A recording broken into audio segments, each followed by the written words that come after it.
തിരുനെൽവേലിയിൽ മാലിന്യം തള്ളിയ സംഭവത്തിൽ ഒരു മലയാളി ഉൾപ്പെടെ 4 പേർ പിടിയിൽ. തിരുനെൽവേലിയിൽ മാലിന്യം നീക്കാൻ കേരള സംഘം ഇന്നെത്തും. സബ് കളക്ടറുടെ നേതൃത്വത്തിൽ വിവിധ വകുപ്പുകളിലെ 20ഓളം ഉദ്യോഗസ്ഥരും തൊഴിലാളികളുമാണ് ഇന്ന് തിരുനെൽവേലിയിൽ എത്തുന്നത്.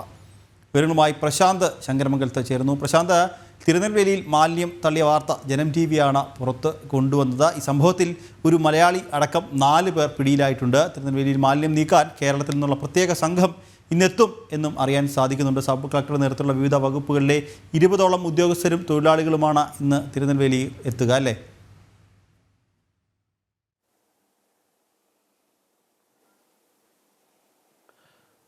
കേരളത്തിന് ആകെ നാണക്കേടുണ്ടാക്കിയ സംഭവമായി മാറി.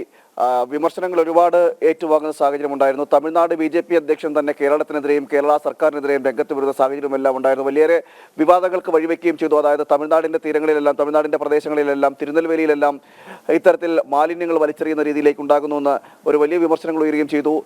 തുടർന്നാണ് ഇത് വാർത്ത പുറത്തു വരികയും ചെയ്തു. അതിനുശേഷമാണ് ഇപ്പോൾ ഒരു നടപടി എന്ന നിലയിൽ സർക്കാരിന്റെ ഭാഗത്തുണ്ടായിരിക്കുന്നത്. സർക്കാരിന് ആകെ നാണക്കേട് ഉണ്ടാക്കിയത് കാരണം ഈ RCC നിന്നടക്കമുള്ള ബയോ മാലിന്യങ്ങളടക്കം ഇതിൽ ബയോമെഡിക്കൽ മാലിന്യങ്ങളടക്കം ഇതിൽ ഉൾപ്പെടുകയും ചെയ്തു. മാത്രമല്ല, ഏറ്റവും ഗൗരവമായ കാര്യം എന്ന് പറയുന്നത് ഈ രോഗികളുടെ സ്വകാര്യ വിവരങ്ങളടക്കമുള്ള പേപ്പറുകളും, അതായത് ഈ OP ടിക്കറ്റ് പോലും, അതുമാത്രമല്ല രോഗത്തിന്റെ ചികിത്സിച്ചതുമായി ബന്ധപ്പെട്ട അടക്കമുള്ള കാര്യങ്ങൾ സൂചിപ്പിക്കുന്ന സ്വകാര്യ വിവരങ്ങൾ അടങ്ങിയ രേഖകളടക്കമാണ് ഈ മാലിന്യത്തിനൊപ്പം ഉണ്ടായിരുന്നു. ഇതെല്ലാം പുറത്തു വന്നതോടുകൂടിയാണ് RCCയും വെട്ടിലായത്. എന്തായാലും സംഭവത്തിൽ ഒരു മലയാളി കൂടി അറസ്റ്റിലായെന്നാണ് ഇപ്പോൾ അറിയാൻ കഴിയുന്നത്. അങ്ങനെ ആകെ 4 പേരാണ് ഇപ്പോൾ നിലവിൽ ഈ കേസിൽ ഇതുമായി ബന്ധപ്പെട്ട് മാലിന്യം തള്ളിയതുമായി ബന്ധപ്പെട്ടുള്ള കേസിൽ അറസ്റ്റിലായിരിക്കുന്നത്. ഹരിത ട്രിബ്യൂണലടക്കം ഈ വിഷയത്തിൽ ഇടപെടുകയും ചെയ്തു.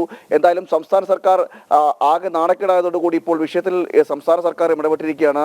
വിവിധ വകുപ്പുകളിൽ നിന്നുള്ള ഉദ്യോഗസ്ഥർ അടക്കമുള്ളവരാണ് ഇപ്പോൾ ചെല്ലുന്നത്. അതായത് സബ് കളക്ടറുടെ നേതൃത്വത്തിൽ ഒരു വലിയ സംഘം അവിടേക്ക് എത്തുന്നുണ്ട്. വിവിധ വകുപ്പുകളിൽ നിന്നായി 20 ഉദ്യോഗസ്ഥരും അതോടൊപ്പം തന്നെ മറ്റു തൊഴിലാളികളടക്കമുള്ളവരും ചേർന്ന് ഏകദേശം ഒരു 70ഓളം പേരാണ് ഇന്ന് തിരുനെൽവേലിയിൽ എത്തുന്നത്. തിരുനെൽവേലിയിൽ എത്തിയിട്ട് ഈ മാലിന്യങ്ങൾ അവിടെ നിന്ന് സംസ്കരിക്കാനുള്ള പ്രാഥമിക നടപടികൾ ആരംഭിക്കും. 20ഓളം വരുന്ന ട്രക്കുകളും ഇതുമായി ബന്ധപ്പെട്ട ഈ മാലിന്യ സംസ്കരണത്തിനായി എത്തിയിട്ടുണ്ടെന്നാണ് മനസ്സിലാക്കാൻ കഴിയുന്നത്. അതായത് ആ സംഭവ സ്ഥലത്ത് നിന്ന് തന്നെ മാലിന്യത്തെ വേർതിരിക്കാനുള്ള നടപടികളും തുടങ്ങുമെന്നാണ് അറിയാൻ കഴിയുന്നത്. അതായത് ഈ മാലിന്യത്തെ 2ആയി വേർതിരിച്ച് മെഡിക്കൽ മാലിന്യവും മറ്റ് മാലിന്യങ്ങളും പ്ലാസ്റ്റിക് വേസ്റ്റുകൾ അടക്കമുള്ളവയെ തരംതിരിച്ചിട്ടായിരിക്കും പ്ലാന്റിലേക്ക് കൊണ്ടുപോവുക. പിന്നീടായിരിക്കും ഇതിന്റെ നിർമ്മാർജ്ജനം അടക്കമുള്ള കാര്യങ്ങളിലേക്ക് ചെന്നെത്തുക. എന്തായാലും ഒരു വലിയ സംഘം കേരളത്തിൽ നിന്ന് ഇപ്പോൾ തമിഴ്നാട്ടിലേക്ക് തിരുനെൽവേലിയിലേക്ക് എത്തുമെന്നാണ് അറിയുന്നത്. അല്പസമയത്തിനുള്ളിൽ അവർ ഈ സംഭവ സ്ഥലത്തേക്കും എത്തിച്ചേരും. തുടർന്നാണ് ഈ നിർമ്മാർജ്ജനം അടക്കമുള്ള നടപടിയിലേക്ക് കടക്കുക. എന്തായാലും വലിയ നാണക്കേട് സംസ്ഥാന സർക്കാർ ഉണ്ടാക്കി തീർക്കുകയും ചെയ്യുന്നു. നമുക്കറിയാം, ഈ മെഡിക്കൽ കോളേജിന്റെ പരിസരങ്ങളടക്കം ഈ മാലിന്യങ്ങൾ വലിച്ചെറിയുന്ന സാഹചര്യം ഉണ്ടായിരുന്നു. പണ്ട് ഇത്തരത്തിൽ നേരത്തെയും പലതവണ ഈ വാർത്തകൾ റിപ്പോർട്ട് ചെയ്തിട്ടുള്ളതാണ്. RCCയിലായാലും ശരി, അതോടൊപ്പം തന്നെ തിരുവനന്തപുരം മെഡിക്കൽ കോളേജിന്റെ പല ഭാഗങ്ങളിലും ഇത്തരത്തിൽ മാലിന്യ കൂമ്പാരങ്ങളായി കിടക്കുന്ന സാഹചര്യമൊക്കെ ഉണ്ടായിരുന്നു. അതിന് പുറമെയാണ് ഇപ്പോൾ ആ നിർമ്മാർജ്ജനം ചെയ്യുന്ന മാലിന്യങ്ങൾ കേരളത്തിന് പുറത്തേക്ക് കൊണ്ടുപോവുകയും മറ്റ് സംസ്ഥാനത്ത്, അന്യസംസ്ഥാനത്ത് കൊണ്ടുചെന്ന് അവിടെ കൂട്ടിയിടുന്നൊരു സാഹചര്യമുണ്ട്. അത് ട്രക്കുകളിലായിട്ടാണ് ഈ മാലിന്യങ്ങളെല്ലാം കൊണ്ടുപോകുന്നത്. വലിയ രീതിയിൽ അത് വിവാദമാവുകയും വാർത്തയാകുകയും ചെയ്തിരുന്നു ഇത്തരത്തിലുള്ള നടപടി.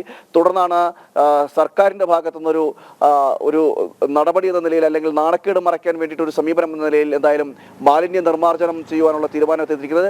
സബ് കളക്ടർ അടക്കമുള്ള ഒരു സംഘം, ഉദ്യോഗസ്ഥ സംഘം, വിവിധ വകുപ്പുകളിൽ നിന്നുള്ള ഉദ്യോഗസ്ഥ സംഘം അവിടേക്ക് എത്തും, തിരുനെൽവേലിയിലേക്ക് എത്തും. അവിടെ നിന്നായിരിക്കും ഈ നിർമ്മാർജ്ജനം അടക്കമുള്ള നടപടിയിലേക്ക് കടക്കുക. എന്തായാലും ഈ കേസുമായി ബന്ധപ്പെട്ട് ഈ മാലിന്യം തള്ളിയ സംഭവത്തിൽ 4 പേർ അറസ്റ്റിലായിട്ടുണ്ട്. അതിലൊരു മലയാളി കൂടി ഉണ്ടെന്നാണ് ഇപ്പോൾ ഏറ്റവും പുതിയത്.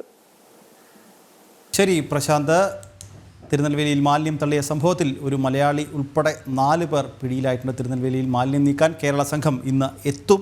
വിവരങ്ങൾ നൽകുകയായിരുന്നു ഡോക്ടർ പ്രശാന്ത് ശങ്കരമംഗലത്ത്.